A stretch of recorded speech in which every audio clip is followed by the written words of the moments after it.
Now we're off to Austria and we say hello, Elliot. Hi, Elliot. Hello, everyone. How are you, Michelle? I'm all right, thank you very much. How are you doing? Yeah, very good, actually. Very excited to talk about Austria because it is actually one of my favourite countries in Eurovision. So I did have a bit of a hard time picking three here because I realised there's a lot of entries I really enjoy, which I kind of forgot about. A lot of people have had a lot of problems just narrowing it down to three. We might have to do this again next year because everything changes. So let's start. Here's Elliot's number three.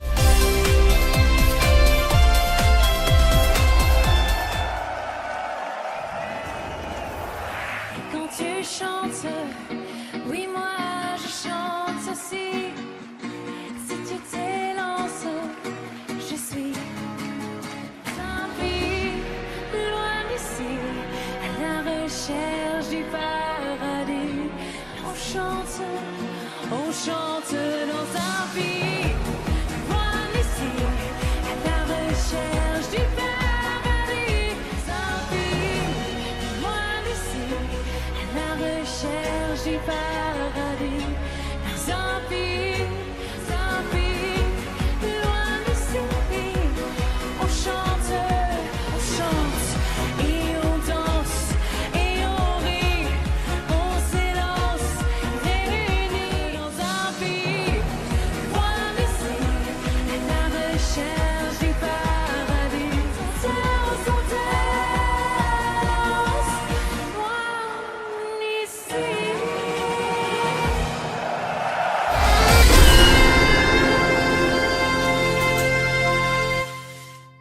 So that was Stockholm 2016 and Zoe with Loin d'ici. Far From Here came 7th in semi-1 and 13th in the final with 151 points. Elliot, what do you love about this song? It's a mixture of everything. Like, I love the music in it. I think it's really sweet. I think her performance of it was really sweet as well. And yeah, like, I can't speak French, so at the time I don't have a clue what she's singing about. But it felt really sweet and earnest, and say the title being like "Far From Here," it made sense. Um, yeah, it's just there's just something very just really sweet and warming about it, and it seemed to work in Stockholm because it got top 10 in the televote on the final. I think it was second in its semi-final. So there was a lot of love for her in this song, in a public sense. But yeah, it's just one of them where it can't, for lack of a better term, and how cheesy it sounds, it kind of just makes you sort of like drift away and think of a different place. So it's one of those songs that sort of like mellow you out and just kind of like take you away, which I think is great. And that kind of makes sense. The whole like say Far From Here, there's a castle, all that sort of stuff. And who doesn't love a sweet young girl in a nice pretty pink big ball gown as well that she was wearing? That's it. She did. She looked like a Disney princess that was sort of on a way on an adventure, but it was super sweet, and she looked lovely. Because growing up, we all want to wear dresses like that. Yeah, like I said, it was just one of them that was just really sweet. I know she wrote it herself, and I think it's actually the only song. Yeah, it was the only song in the final that year that didn't have any English in it. So in that sense, it also stood out. And it was also a bit of a, at the time, I remember seeing it was a bit of a risk because Austria said something in French, which is very uncommon for a song or a nation to send something outside of English, and which isn't their native language. But Zoe sings in French. This is what she does. But yeah, I adored it on first listen. I still do now, and it's a bit mad to think it's been 8 years. Yeah. I don't want to think about that bit actually. In 2016, me and Phil actually hatched some chickens at our house, and we called one Zoe after Zoe. Brilliant. Yeah, so we did name a chicken after. So that's Zoe. So let's move on to Elliot's number two.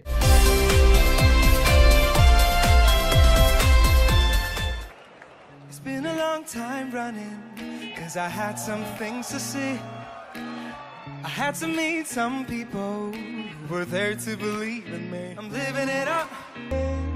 Hey now, if you push me down, I'll get up. You can try to put me in a box, but I'm doing it my own damn way. Whatever you want, whatever you need, you gotta get off your, and I'll keep it running. But I don't care, cause I'm running.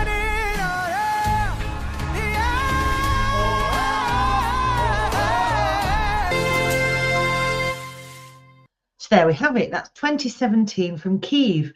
And Nathan Trent, Running on Air, came 7th in semi-1 and 16th in the final with 93 points. Elliot, what do you like about this one? This always puts a smile on my face. It's one of them that I've always felt, for lack of a better term, a personal attachment to. About, say, going off, doing your own thing, and doesn't matter if people try and put you down and whatnot, you'll keep doing it. I've definitely felt more of a kindred spirit to that in the last few years since I moved away from my family home and up north. I moved about 180 miles away for those who don't know, about 3 years ago. And I think, yeah, it sort of resonates. And plus, it's quite a happy tune. It just makes you smile. Nathan as well comes across as one of the most lovely people on the planet as well. And yeah, it's just, I think it's also because we're around the same age, Nathan and I. This sort of story, it just sort of resonates with me, and it's just one of those songs which, again, I can put on. It's actually a great song for like a coffee shop or something. One of them you just have in the background, and yeah, it just puts a big smile on my face. Unfortunately, the televote didn't agree, and Kiev really got nothing. But what can you do? I still loved it. I still voted for it on the night. Well, that's it. Televotes. What do they know? I mean, lots of good songs get 0 telepoints. Yeah, let's go with that. It is a nice watch, and it's another lovely sweet song, and he's not bad. There are worse people that you could be watching than Nathan in his big shiny moon. It's lovely. So let's move on to Elliot's number 1.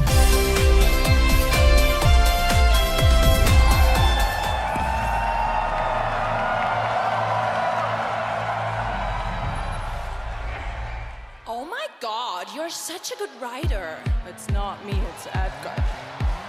Who the hell is Edgar? There's a ghost in my body and he is a lyricist. It is Edgar Allan Poe and I think he can resist. Oh my God, there's a ghost in my body.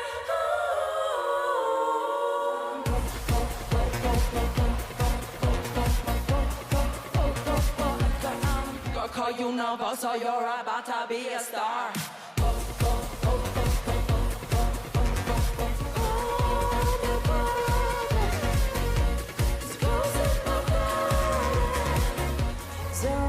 Zero, 003. Give me 2 years and your dinner will be free. 0.003. At least it pays to be funny. Oh my God, there's a ghost in my body. Oh. Who the hell is Edgar?